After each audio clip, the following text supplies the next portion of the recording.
good to see you. Welcome to our first week of our school holidays program. We're back on videos at the moment, and we are doing this series called The Great Commission. It's based off some Bible verses, and it's from Matthew chapter 28. But just before we get into it, I've actually invited a friend of mine along to come and help us. His name is Fact Check Freddy. Fact Check Freddy. And he's a good friend of mine. He's good at checking facts, and I thought that that's a great place for us to start as we look at the Bible. So, Freddy, welcome.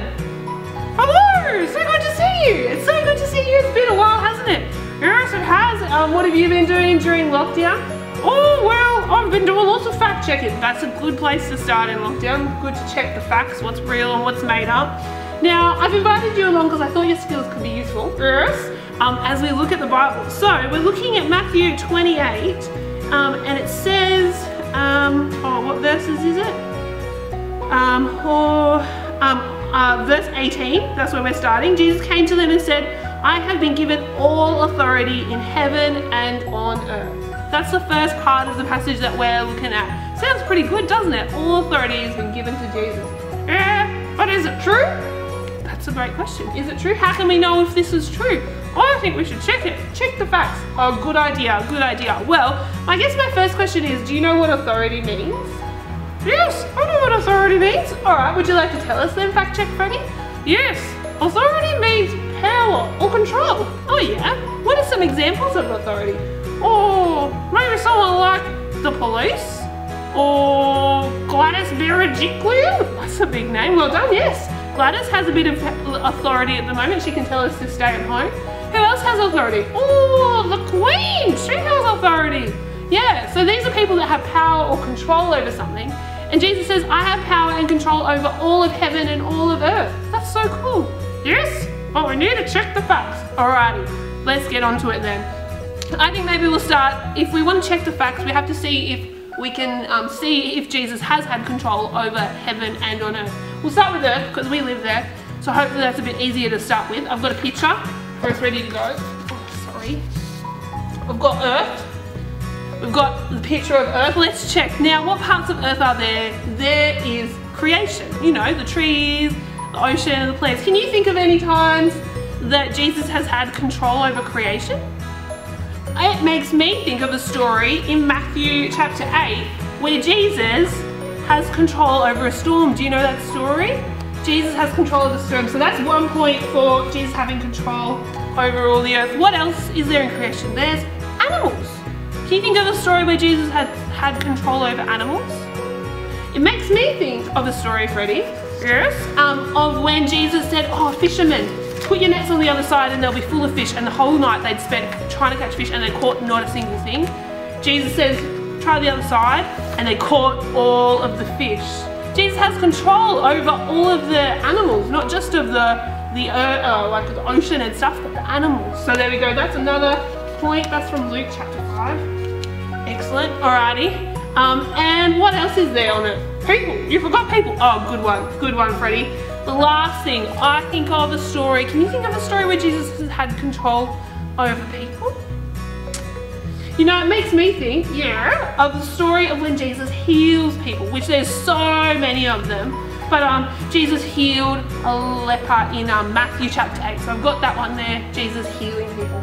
So Jesus has control over the earth, like the creation and the animals and the people. I think Jesus has authority over earth. Sounds pretty good to me. How about you, Freddy? Oh, I'm not sure. Okay, well, how about we check about heaven? Yeah, we need to double check heaven. Alright, so I've got a picture for heaven. I don't know what heaven looks like, I haven't been there yet, but I got this one. Alright, is that going to fit on the wall? Behind my head. We'll move over a little bit. Alright, so what things can we check if Jesus has authority in heaven? Yeah, I don't even know if he can have it. Well, the Bible tells us that he does have authority over heaven and all of the spiritual things. The first thing that makes me think of is actually how Jesus had control over evil spirits and spiritual things, and he would send, if they were possessed, he'd send them out and he'd help those people. And so I've got a picture here, Jesus helping that man that is possessed by evil things. So Jesus has control over the spirits, and that's like a heavenly thing. Oh yeah. Another thing that Jesus has control over is there's a story about how he'll separate the sheep from the goats, and that just means the people that follow Jesus and the people that don't follow Jesus. So he actually has a say in what happens after we die, if we are going to go to heaven and be with him or not. So I've got a picture of the sheep and the goats right there, separated out by a shepherd, but actually they're separated out by Jesus. And you know, the final thing that it makes me think of when to see if Jesus has authority over heaven and earth is that actually one of the things that's not possible here on earth, for us at least, yeah, is that we can't come back to life. But Jesus does have a power over that. And one of the ways that he showed that in healing, bringing Lazarus back to life. Oh yes, good old Laz. And he also did it with a little girl. But one of the most impressive ones is that he did it for himself, that he came back to life. It used to be that death was the end of the road, but not for Jesus, because he has control, not just in heaven, not just on earth, but in heaven. Jesus has authority and power and control over earth. Have I convinced you, Fact Check, Freddie? Oh, they're pretty good facts. I think they're really great facts. And it makes me so comforted that Jesus has control over everything on heaven and on earth. And so, you know what that means for me? What? That means that I can trust him. You know, I can trust the one that's in control. If Jesus had no control, then it's a bit hard to trust him, but because he has control, I can trust him. He knows what he's doing. He's done it before and he can do it again, even when everything feels out of control, like it does maybe now with the lockdown, very out of control. We can trust Jesus because he has control over it. Even though we don't fully understand what he's doing, we can trust that he's got it under control. And I think that's great. Yeah, that sounds okay. Well, thanks so much for helping me check the facts, Freddie. I really appreciate your help. It's good to always be checking if the Bible is true. We don't want to just believe something made up, but the Bible is true. And we can see that through all the things that Jesus has done. Thanks for helping me. It was good to see you. Maybe I'll see you again soon. Yeah, sounds good. All right, say goodbye, Freddie. Bye, Freddie. Bye. Alrighty. I'm going to pray for us before we move on to our next thing. Father, thank you so much for sending Jesus. Thank you so much that he has authority in heaven and on earth, and that we can trust him with all of these things. God, help us to trust him when it feels out of control and we're not sure what's going on. Father, thanks that you know exactly what's going on, and that Jesus is in full control. Help us to trust him. Amen. Alrighty, so we are going to be taken on a craft over the next 3 weeks of our series that it goes for 3 weeks. So we're going to start it this week, we'll do a little bit more next week, and we'll do a little bit more next week. Something for you to do during your school holidays that's fun and helpful for what we're learning about. We're learning about the Great Commission, which I don't want to spoil it, but it's about telling people about God, and not just people from our house or people from Wollongong, but people across the whole entire world. And so we are going to make a globe. So the first thing we're going to do today is we're going to do some paper mache, getting messy, getting gross, exactly what you want. Maybe do it outside, or make sure that you do it somewhere that it's easy to clean up. What you need is a balloon. You need some scrap paper, maybe some packaging paper, or maybe some scrap stuff that you don't need anymore, newspaper, and you need some flour and some water and a bowl, okay? And I've got a nice good surface that's easy to clean. First thing, blow up your balloon. Now you want to blow it up as big as you want your world to be. So if you want a small world or a big world, doesn't matter. I might do a small world so it doesn't take me forever, but you've got all school holidays. So maybe you want a massive world. Maybe you buy an extra giant balloon. Alrighty, so we've got our balloon, and then we need to, static electricity, I'll hold it here.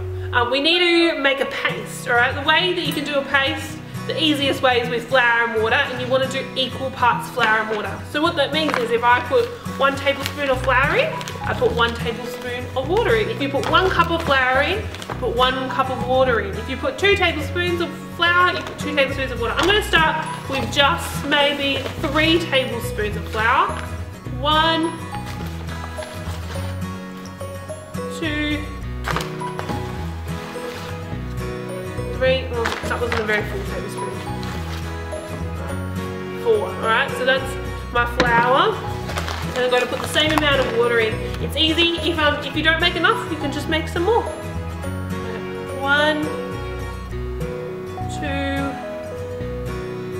3,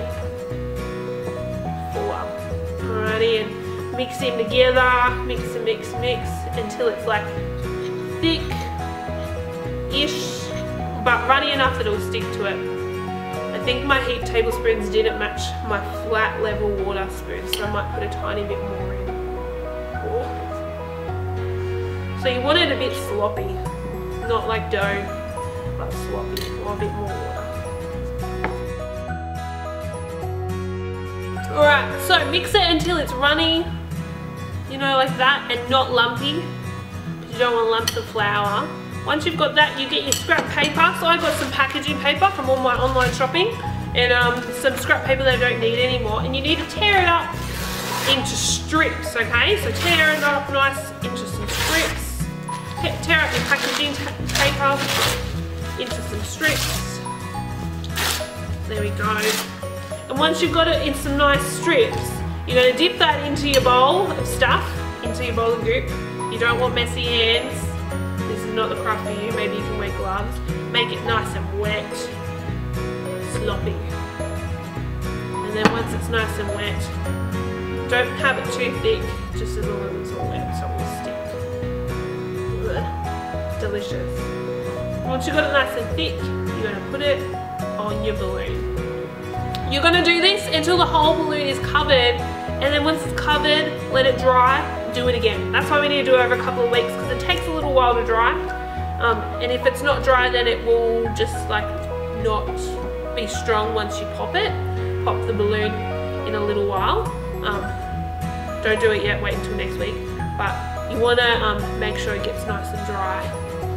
And don't have too much excess on it. So cover your whole balloon in paper, in your scrap paper and your paste that you've made, and let it dry. And I guess I'll see you next week with a paper mache balloon. Alrighty, have fun, guys, and but make sure you don't forget that actually today we have a kids church live stream. That is going to be so much fun. I'm so excited about it. If you think this is messy, wait until we get there. We've finished our 20-week overview program, and so to celebrate that, we're having our live stream, our kids church live stream. So make sure you jump on that this afternoon at 3 o'clock. But have fun doing your paper mache, and I'll see you guys next week, okay? Bye!